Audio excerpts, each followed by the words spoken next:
విజయవాడలో టెర్రరిస్టు సానుభూతి పరులను పోలీసులు అదుపులోకి తీసుకున్నారు. వించిపేట్లలో టెర్రరిస్టు సానుభూతి పరులను గుర్తించారు పోలీసులు.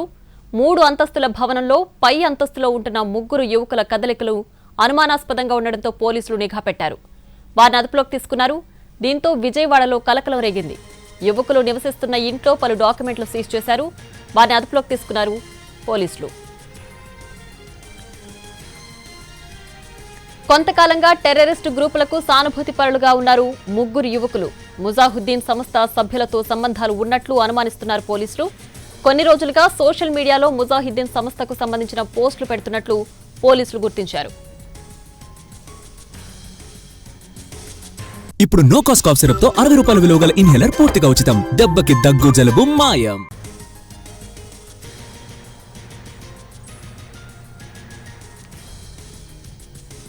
అయితే విజయవాడ టెర్రర్ లింకులకు హైదరాబాద్ తో సంబంధం ఉన్నట్లు పోలీసులు అనుమానిస్తున్నారు. పోలీసులు అదుపులో ఉన్న 3 యువకులకు హైదరాబాద్ కు చెందిన ఓ యువతితో టచ్ లో ఉన్నట్లు పోలీసులు గుర్తించారు.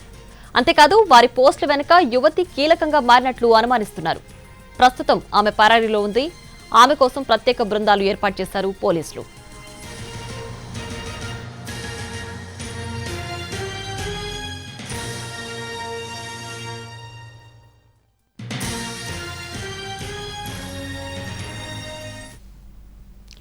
ఇక విజయవాడలో ఉగ్రవాద కదలికలకు సంబంధించి పూర్తి సమాచారాన్ని మా ప్రతినిధి శ్రీకాంత్ అందిస్తారు. శ్రీకాంత్, విజయవాడలో టెర్రరిస్టు సానుభూతి పరులకు సంబంధించి 3 నిన్న పోలీసులు అదుపులోకి తీసుకున్నారు. వాళ్ళ 3 కూడా విచారణ ఇంకా ఇవాళ కూడా కొనసాగుతుంది. నిన్న ఆ 3 అదుపులోకి తీసుకుని విచారించిన తర్వాత వాళ్ళతో సంబంధాలు కలిగి ఇదే విధంగా సోషల్ మీడియాలో యువతని ఉగ్రవాదం వైపు ఆకర్షించే విధంగా పోస్టులు పెడుతున్నటువంటి మరొక 4 యువకులను కూడా పోలీసులు అదుపులోకి తీసుకున్నారు. వాళ్ళని కూడా ప్రస్తుతం విచారిస్తా ఉన్నారు. అదుపులో తీసుకున్నటువంటి 3 యువకులు కూడా మహమ్మద్ రహమతుల్లా షరీఫ్, అదేవిధంగా అద్బుల్ రజాక్, మీర్జా సోయల్ బేగ్ గా కూడా గుర్తించారు. వీళ్ళు 3 కూడా స్థానికంగా ఉన్నటువంటి మహమ్మద్ డానిష్ అనే వ్యక్తి ఇంట్లో ఉన్నట్టుగా కౌంటర్ ఇంటెలిజెన్స్ అధికారులు నిఘాలో అయితే తేలటం కూడా జరిగింది. వీళ్ళు బైక్ డ్రైవర్లుగా బిర్యానీ దుకాణంలో క్యాషియర్ గా కూడా పనిచేస్తూ ఈ కార్యకలాపాలు నిర్వహిస్తున్నట్టుగా గుర్తించారు.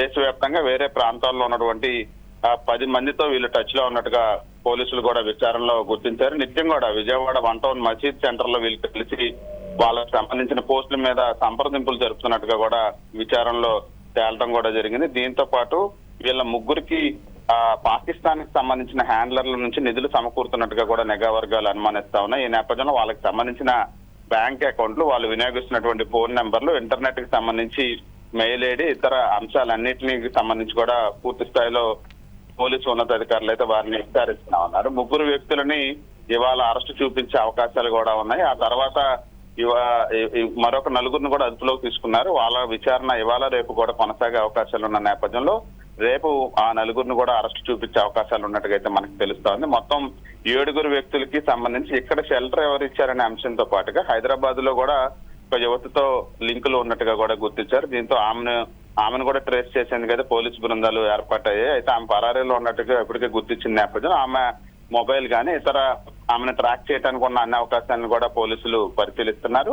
విజయవాడలో ఉన్నటువంటి వాళ్ళకి అండగా నిలిచిన వాళ్ళు ఎవరు, షెల్టర్ జోన్ లోగా వీళ్ళకి ఇక్కడి నుంచి ఎవరైనా నిధులు సమకూరుస్తున్నారా అనే అంశాల మీద కూడా అయితే విచారణ కొనసాగుతోంది. అయితే ఒక్కసారిగా విజయవాడ నగరంలో ఉగ్రవాద సానుభూతి పరులకు సంబంధించిన కదలికలు బయటపడటంతో ఒకసారిగా నగరం కూడా ఉలిక్కిపడింది. ఇక్కడే కాకుండా వేరు వేరు ప్రాంతాల్లో కూడా వీళ్ళకి సంబంధించిన వాళ్ళు ఎవరైనా షెల్టర్లు ఏర్పాటు చేసుకొని ఈ విధంగానే యువతని ఉగ్రవాదం వైపు ఆకర్షించే విధంగా సోషల్ మీడియాలో పోస్టులు కానీ ఇతర కార్యకలాపాలు ఏమైనా చేస్తున్నారనే దాని మీద లోతైన విచారణ అయితే కొనసాగుతాం. Right Srikanth, thanks for the updates.